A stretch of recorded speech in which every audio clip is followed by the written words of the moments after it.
Have you ever caught yourself saying things to yourself that you would never say to someone you care about? Like, you're not good enough. Or why even try? You will just fail. That's your inner critic. And trust me, you're not alone in this. Today, we are going to talk about the voice in your head. The one that loves to point out your flaws and tear you down when you need the encouragement the most. But here's the thing, you don't have to let it control your life. Today, we are going to learn how to recognize it and understand it, and most importantly, silence it. Identifying your inner critic. So, what exactly is the inner critic? Think of it as that little voice in your head that feeds on your self doubt and negativity. It's the voice that whispers, "You're not smart enough for that job," or "Why would anyone care about what you have to say?" For me, I remember a time when my inner critic almost stopped me from pursuing this podcast. I kept thinking, who would want to listen to me? What if I mess up? It felt so real at that time.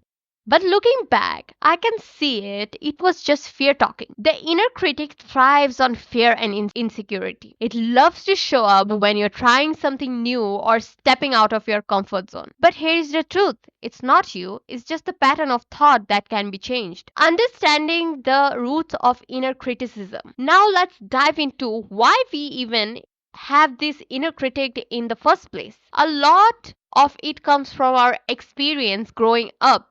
Things like social pressure, the fear of failure, or even need to be perfect. For example, if you grew up an environment where mistakes weren't allowed or achievement were the only way to gain approval, it's easy to see how that inner voice could develop.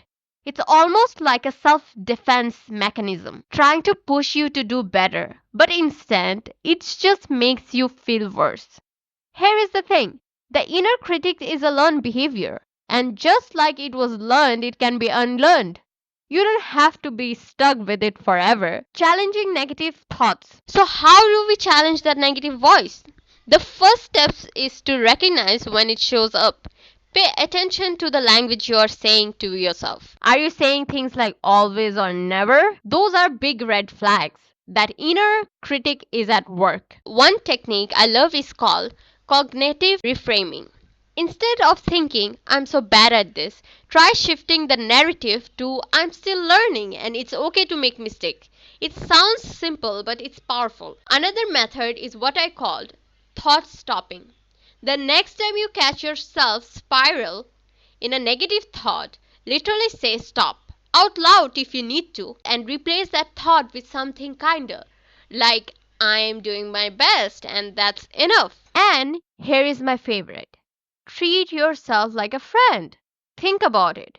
Would you ever tell a friend you are a failure and you should just quit? No.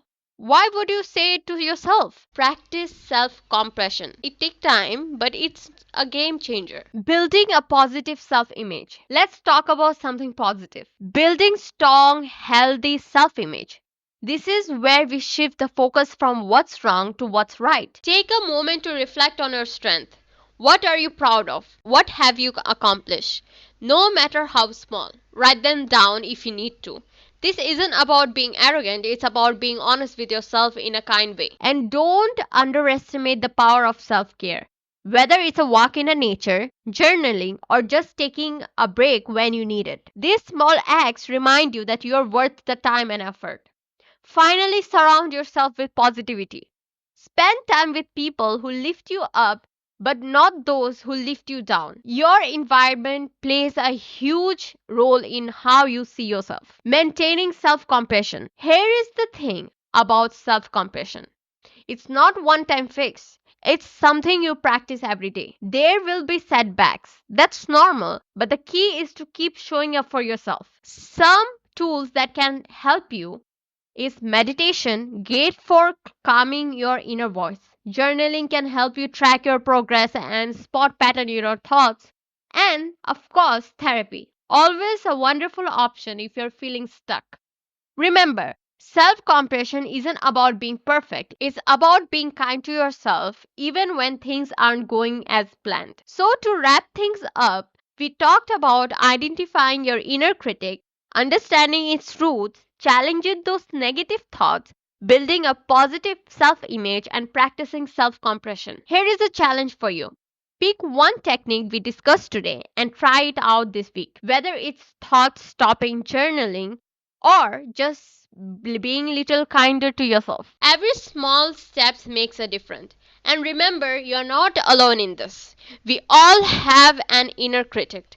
But with time and effort, you can turn down its volume and start living a more honest, compassionate life. Thank you for joining me today. And if you found this episode helpful, don't forget to share it with someone who might need it. And as always, I will see you in the next one.